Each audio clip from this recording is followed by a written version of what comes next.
Hoje falaremos sobre o desenho de Hal Foster, autor que em 1929, ao adaptar o personagem Tarzan para as HQs, revolucionou o desenho dos quadrinhos de aventura, pois até então, geralmente as figuras humanas representadas nas HQs de aventura eram cartunescas. Com o tempo, Hal Foster tornou mais e mais comum o uso de modelos vivos, algumas fotografias e até mesmo de espelhos para captar expressões mais realistas. Tá? Com sua obra Príncipe Valente, ele elevou os patamares de excelência, né, do desenho empregado em quadrinhos a níveis nunca antes vistos. Passou a empregar recursos que eram comuns apenas até então às ilustrações, junto com outro autor que surgira poucos anos depois da publicação de Tarzan, junto com Alex Raymond, que estrearam em uma tira própria pouco tempo depois. Ele tornou o desenho do quadrinho de aventura mais próximo do semi-realismo do que costumava ser até então. Percebam a diferença do trabalho desse autor. Além de figuras pesquisadas, baseadas em modelos ou fotos, a gente percebe um trabalho cuidadoso, por exemplo, concernente à distribuição dos sólidos, das massas escuras, um recurso de ilustração que se tornou cada vez mais comum, né? Um emprego delicado de achuras, tá?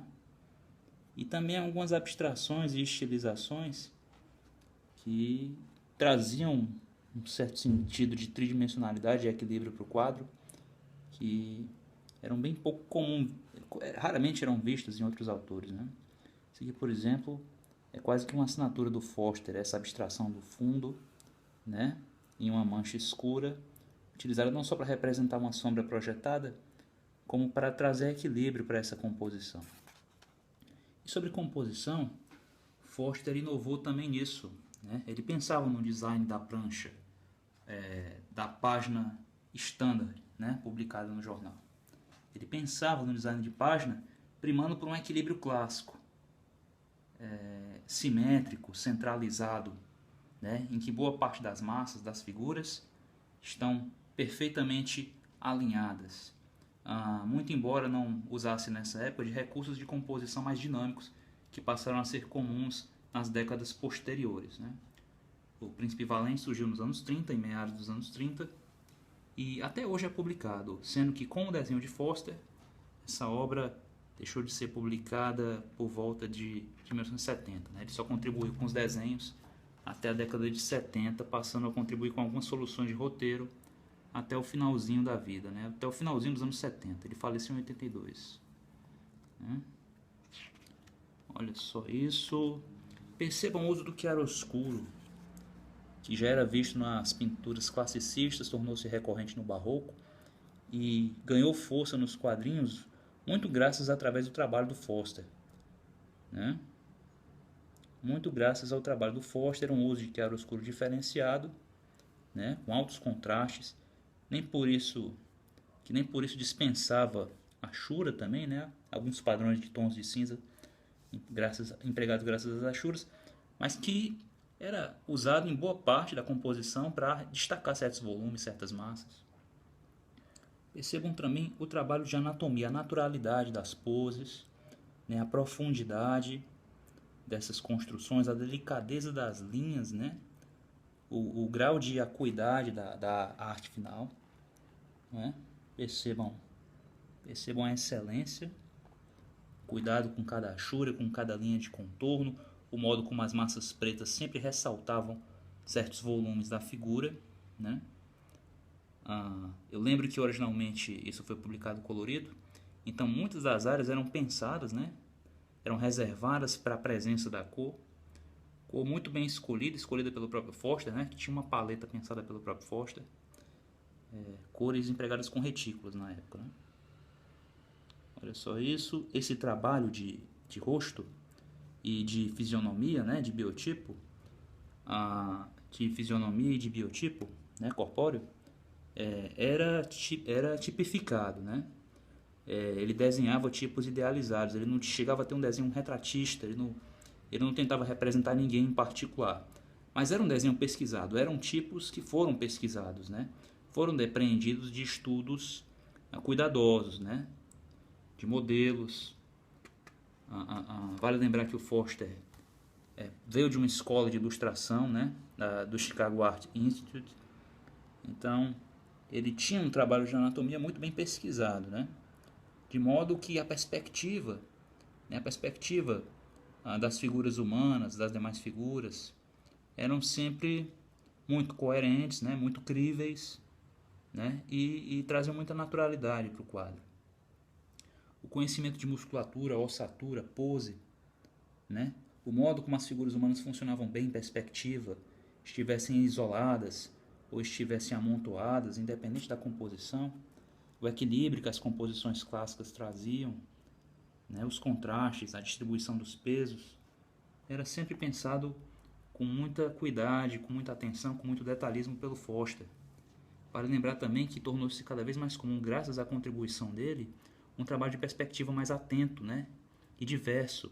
Embora predominasse as perspectivas isométricas ou com um ponto de fuga, ele usava muito uma perspectiva em que predominava um ponto de fuga, nem por isso a gente deixa de contemplar construções arquitetônicas que tinham pontos de fuga diversos, né? Ou seja, construções que tinham muitas rampas, não é? E objetos descentralizados. E com isso ele conseguiu uma grande diversidade de linhas, de direções, que enriquecia muito a sua composição de quadro, né? Vale a pena prestar atenção quando estamos observando o traço do Foster, vale a pena atentar para as expressões, né? Tanto para as expressões faciais como gestuais, para a naturalidade, para a profundidade, né, com que ele conseguia construir certas poses, certas expressões. Ele tinha algumas composições que se tornaram padrão com o tempo, né? Ele passou a repetir desenvolveu um determinado número de fórmulas, e até certo ponto, como a maioria dos desenhistas, ele passou a repeti-las. Mas é incrível a quantidade de detalhes que integra cada uma dessas composições, cada uma dessas soluções de quadro, né? Que, claro, tinham sua especificidade de acordo com a cena, mas que obedeciam um certo padrão, né? Aqui, por exemplo, uma composição em que o fundo está todo preto, temos silhuetas de soldados aqui ao fundo, todas pretas, né? E as figuras em destaque aqui no primeiro plano, com mais áreas de branco, se sobressaindo a essa massa escura, né? O modo como as figuras estão assentadas no solo, muito bem pensado por ele. Ele tinha um conhecimento de ossatura e musculatura muito rico, né? Desenhava a figura também bem rotacionada, sabia rotacionar a figura, sabia desenhar ela em semiperfil, né, de corpo inteiro, sabia desenhar ela em semiperfil com vista das costas, fazia tudo isso muito bem, arqueava bem as figuras, obedecia um arqueamento de figura que era bem realista, né? Era pouco expressionista, como passou a ser comum a partir, né, da contribuição de autores como o próprio Alex Raymond, né, que exagerava bem nesse arqueamento, mas ainda obedecia um certo realismo, né? Com autores como John Buscema, que esse arqueamento se tornou cada vez mais expressionista, né? Estou me referindo às linhas de ação, né, as linhas centrais da figura. As dele tinham um arqueamento, tinham um balanceamento, mas que era comum ao contraposto clássico, né?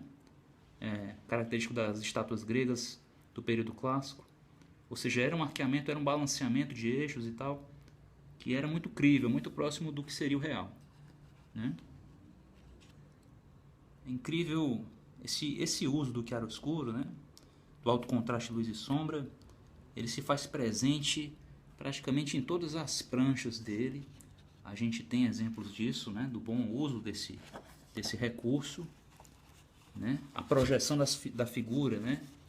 De determinadas partes da figura para frente ou para trás, o uso do escorço horizontal e vertical, mas sobretudo do horizontal, ou seja, o escorço dos ombros, o escorço dos quadris. Ele sabia representar com maestria, né? Ele sabia representar com excelência. Simplesmente um dos trabalhos mais ricos, para mim o mais rico, já visto em quadrinhos, né? o modo como ele representava também certas texturas, com o uso de pincel, né? E predominantemente de pena de molhar, mas muitas vezes de pincel. Surpreende, né, até hoje, né, como ele desenhava certas folhagens, né, como ele desenhava cenas de marinha também, né, cenas em que apareciam texturas de água. Simplesmente um grande gênio dos quadrinhos, sobre os quais falaremos mais profundamente, né, mais detalhadamente em um vídeo posterior. Abraços a todos, esse é Hal Foster, e se você ainda não conhece o trabalho desse gênio, convido a conhecer. É simplesmente indispensável para quem deseja se aprofundar no conhecimento do desenho, das raízes do desenho em quadrinhos, né? Então é isso. Obrigado por me assistir até aqui. Até um de meus próximos vídeos.